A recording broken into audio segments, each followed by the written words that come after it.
ಶ್ರೀಗುರುಭ್ಯೋ ನಮಃ.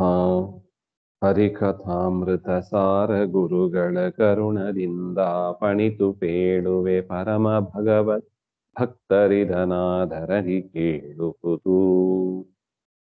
ಮನವಚನ ಕಾಯಗಳ ದೆಶೆಯಿಂದನು ದಿನದಿ ಬಿಡದಾಚರಿಸುತ್ತಿಪ್ಪನುಚಿತೋಚಿತ ಕರ್ಮಗಳ ಸದ್ಭಕ್ತಿ ಪೂರ್ವಕದಿ ಅನಿಲ ದೇವನೊಳಿಪ್ಪ ನಾರಾಯಣಗಿದನ್ನವು ಎಂದು ಕೃಷ್ಣಾರ್ಪಣವೆನುತ ಕೊಡೆ ಸ್ವೀಕರಿಸಿ ಸಂತೈಪ ಕರುಣಾಳು.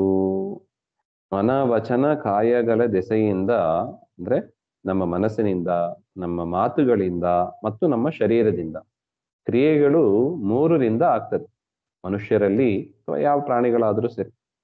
ಆ ವಾಚಿಕ ಕ್ರಿಯೆಗಳಿಲ್ಲ, ಮಾತನಾಡುವ ಶಕ್ತಿ ಇಲ್ಲ.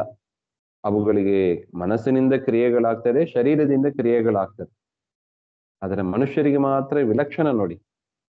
ಒಟ್ಟು 84 ಲಕ್ಷ ಜೀವರಾಶಿಗಳು ಇದ್ದಾರೆ.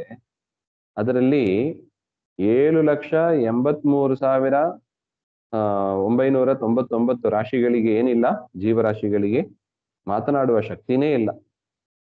84 ಲಕ್ಷ ಸ್ಪೀಸೀಸ್ ಇದ್ದಾರೆ. ಅದರಲ್ಲಿ ಮಾತನಾಡುವ ಶಕ್ತಿ ಇರೋದು ಏಕೈಕ ಜೀವರಾಶಿ ಅಂದ್ರೆ ಮನುಷ್ಯ ದೇಹ. ಮನುಷ್ಯ ದೇಹದಲ್ಲಿ ಮಾತ್ರ ಮಾತನಾಡುವ ಸಾಮರ್ಥ್ಯ ಇದೆ. ಅದರಿಂದ ಆ ವಾಗೀಂದ್ರಿಯವನ್ನ, ದೇವರನ್ನ ಕೊಂಡಾಡೋದಕ್ಕೆ ನಾವು ಉಪಯೋಗಿಸ್ಕೋಬೇಕು. ಯಾಕಂದ್ರೆ ಬಾಯಿ ಕೊಟ್ಟಿದ್ದಾನೆ, ಮಾತನಾಡುವ ಶಕ್ತಿ ಕೊಟ್ಟಿದ್ದಾನೆ, ಹಾಗೆ ಅಂತ ಹೇಳಿ ಏನೇನೋ ಮಾತಾಡಬಾರ್ದು. ದೇವರ ವಿಚಾರ ಬಿಟ್ಟು ಬೇರೆ ವಿಚಾರ ಮಾತಾಡಬಾರ್ದು. ಅದೇ ರೀತಿಯಾಗಿ ಮನಸ್ಸಿನಿಂದಲೂ ಸರಿ, ಶರೀರದಿಂದಲೂ ಸರಿ. ಅತೀ ಉತ್ಕೃಷ್ಟವಾದ ಒಂದು ಶರೀರ ಇದು, ಸಾಧನ ಶರೀರವಿದು ದಾಸರು ಹೇಳಿದಂತೆ. ಅದರಿಂದ ಅಂತ ಶರೀರದಿಂದ ಅನುದಿನದಿ ಬಿಡದೆ ಆಚರಿಸುತ್ತಿಪ್ಪ, ಪ್ರತಿ ದಿವಸದಲ್ಲಿ ಮಾಡುತ್ತಾ ಅನುಚಿತ ಉಚಿತ, ಕೆಲವು ಕರ್ಮಗಳು ಮಾಡಬಾರದು, ಕೆಲವು ಕರ್ಮಗಳು ಮಾಡಲೇಬೇಕು.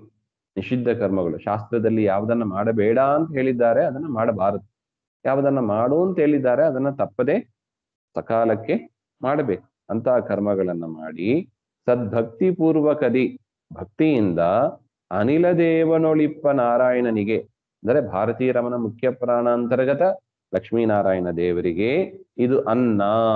ನಾನು ಮಾಡತಕ್ಕ ಕರ್ಮ, ಕಾಯೇನ ವಾಚ ಮನಸ ನಾನು ಮಾಡುವ ಕರ್ಮ ಇದು ಪರಮಾತ್ಮನಿಗೆ ಅನ್ನ. ಅಂದ್ರೆ ದೇವರು ಅದನ್ನ ಸ್ವೀಕಾರ ಮಾಡಬೇಕು. ಅನ್ನ ಅಂದ್ರೆ ಏನು? ತಿನ್ನೋದು ಅಂತ. ನಾವು ಕೊಟ್ಟ ಕರ್ಮಗಳನ್ನ ದೇವರು ಸ್ವೀಕಾರ ಮಾಡ್ತಾನೆ. ಅದರಿಂದ ಅವನಿಗೆ ನಾವು ಮಾಡಿದ ಕರ್ಮಗಳೆಲ್ಲ ಅನ್ನ ಅಂತ ನಾವು ಚಿಂತನೆ ಮಾಡಿ ದೇವರಿಗೆ ಅನ್ನ ಬಡಿಸೋದು ಅಂದ್ರೆ ಇದು. ಈ ರೀತಿಯಾಗಿ ಅನ್ನವನ್ನ ಮಾಡಿ ಕೃಷ್ಣಾರ್ಪಣವೆನ್ನುತ್ತಾ, ಕೃಷ್ಣಾರ್ಪಣವೆಂದು ಕೊಡೆ, ಈ ರೀತಿಯಾಗಿ ನಾವು ಸಮರ್ಪಣೆ ಮಾಡಿದರೆ ಕರುಣಾಳು ಸ್ವೀಕರಿಸಿ ಸಂತೈಪ, ಕರುಣಾಳುವಾದ ಕರುಣಾ ಸಮುದ್ರ ಆ ಪರಮಾತ್ಮ ಅದನ್ನ ಸ್ವೀಕಾರ ಮಾಡ್ತಾನೆ ಅಂತ. ಏಳು ವಿಧದನ್ನ ಪ್ರಕರಣವ ಕೇಳಿ ಕೋವಿದರಾಸ್ ಹಾಸ್ಯದಿಂದಲಿ ಆಲಸಭ ಮಾಡದಲೆ ಅನಿರುದ್ಧಾದಿ ರೂಪಗಳ ಕಾಲ ಕಾಲದಿ ನೆನೆದು ಪೂಜಿಸು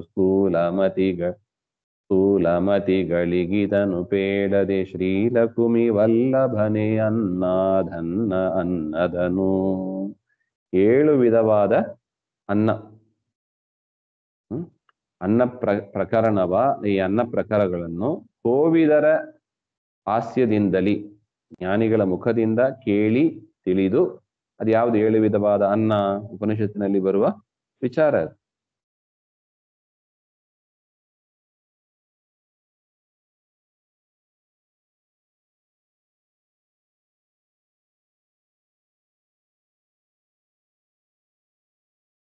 ಇದು ಬೃಹದಾರಣ್ಯಕ ಉಪನಿಷತ್ತಿನಲ್ಲಿ ಬರುವ ಒಂದು ವಿಚಾರ. ಪ್ರಾಣಿಗಳು ಉಣ್ಣತಕ್ಕ ಅನ್ನ, ಮನುಷ್ಯರೇ ಉಣ್ಣತಕ್ಕ ಅನ್ನ, ಅದು ಒಂದು. ಇನ್ನು ವೈಶ್ವದೇವ ಬಲಿಹರಣ, ಇದು 2. ಇನ್ನು ಪ್ರಾಣಿಗಳ ಮನಸ್ಸು, ವಾಕ್ ಮತ್ತು ಪಂಚರೂಪ, ಇದು 3ನೇದು ಅಂತ. ಮತ್ತು ಹಾಲು ಅಥವಾ ನೀರು, ಅದು ಸೇರಿ 1 ಅಂತ, ಒಟ್ಟು 7 ಅನ್ನ ಅಂತ ಒಂದು. ಪ್ರಾಣಿಗಳು ಉಣ್ಣತಕ್ಕ ಅನ್ನ 1, ವೈಶ್ವದೇವ ಬಲಿಹರಣ ಅಂತ 2, ಒಟ್ಟು 3 ಆಯ್ತು. ಇನ್ನು ಮನಸ್ಸು, ವಾಕ್, ಪಂಚಪ್ರಾಣಗಳಿಂದ ಮಾಡತಕ್ಕ ಕರ್ಮ, ಅದು 3 ಆಯ್ತು. 3 3 6 ಆಯ್ತು. ಹಾಲು ಅಥವಾ ನೀರು ಯಾವ್ದಾವ ಒಂದು ತೆಗೆದುಕೊಂಡ್ರೆ 7 ಅಂತ ಒಟ್ಟು ಆ ರೀತಿಯಾಗಿ ವ್ಯಾಖ್ಯಾನ ಮಾಡಿದ್ದಾರೆ. 7 ವಿಧವಾದ ಅನ್ನ ಅಂತ. ಅದರಲ್ಲಿ ನಮಗೆ ಮುಖ್ಯ ಬೇಕಾಗಿರೋದು ಮನಸ್ಸು, ವಾಕ್ ಮತ್ತು ಶರೀರದಿಂದ ಮಾಡತಕ್ಕ ಕರ್ಮಗಳನ್ನ ನಾವು ದೇವರಿಗೆ ಸಮರ್ಪಣೆ ಮಾಡಬೇಕು. ಈ ವಿಧವಾದ ಅನ್ನವನ್ನ ತಿಳಿದು ಜ್ಞಾನಿಗಳ ಮುಖದಿಂದ ಕೇಳಿ ತಿಳಿದು ಆಲಸವ ಮಾಡದೆ, ಸೋಮಾರಿಯಾಗಿ ಸೋಂಬೇರಿತನ ಇಲ್ಲದೆ, ಅನಿರುದ್ಧಾದಿ ರೂಪಗಳ ಕಾಲಕಾಲದಲ್ಲಿ ನೆನೆದು, ಅನಿರುದ್ಧ, ಪ್ರದ್ಯುಮ್ನ, ಸಂಕರ್ಷಣ, ವಾಸುದೇವ, ನಾರಾಯಣ ಅಂತ ರೂಪಗಳನ್ನ ಕಾಲಕಾಲದಲ್ಲಿ ಸ್ಮರಿಸುತ್ತಾ, ಸ್ಥೂಲಮತಿಗಳಿಗೆ ಹೆಂಡತಿ ಮಕ್ಕಳು ಅಂತ ತಾತ್ಕಾಲಿಕವಾದ ಸುಖದಲ್ಲಿ ಆಸಕ್ತರಾಗಿ ಇದ್ದು ಪರಮಾತ್ಮನಲ್ಲಿ ಯಾರು ಜ್ಞಾನ ಇಲ್ಲ, ಪರಮಾತ್ಮನಲ್ಲಿ ಆಸಕ್ತಿ ಇಲ್ಲ ಅಂತವರಿಗೆ ಇದನ್ನ ಹೇಳದೆ, ಸ್ಥೂಲಮತಿಗಳಿಗೆ ಇದನ್ನು ಹೇಳದೆ ಅಂದ್ರೆ ಏನರ್ಥ?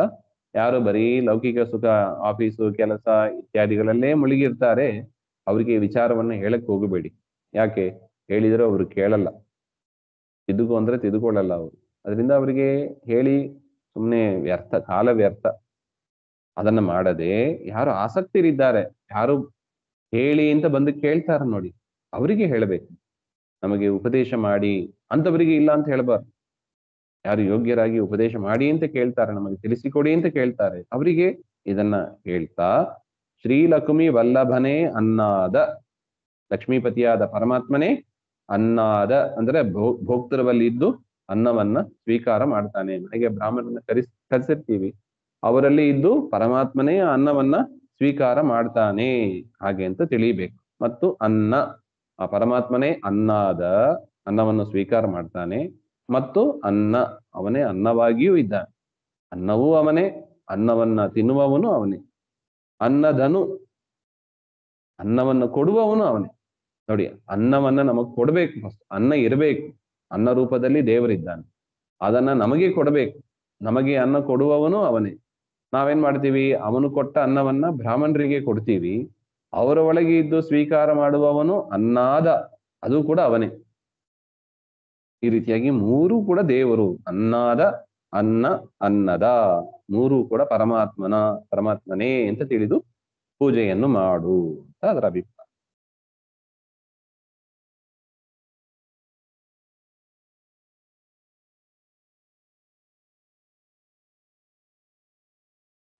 ಇನ್ನು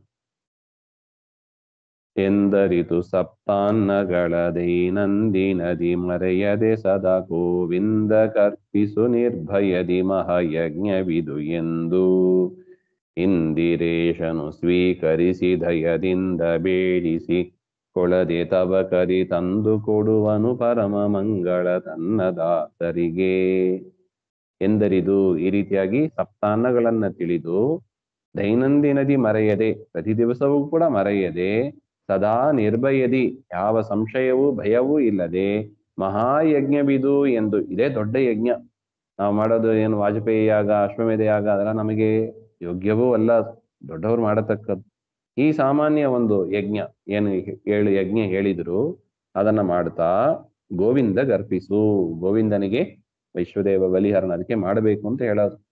ನಾವು ತಿನ್ನುವ ಅನ್ನ ವೈಶ್ವದೇವ ಬಲಿಹರಣ, ಮನಸ್ಸು, ವಾಕ್, ಇಂದ್ರಿಯಗಳಿಂದ ಮಾಡತಕ್ಕ ಕರ್ಮಗಳು ಹಾಲು ಅಂತ ಅಥವಾ ನೀರು, ಇದು ಸಪ್ತಾನ್ನ ಅಂತ ನಾವೇನ್ ಹಿಂದೆ ನೋಡಿದ್ದೀವಿ. ಇದನ್ನ ಕೊಡುವವ ದೇವರು.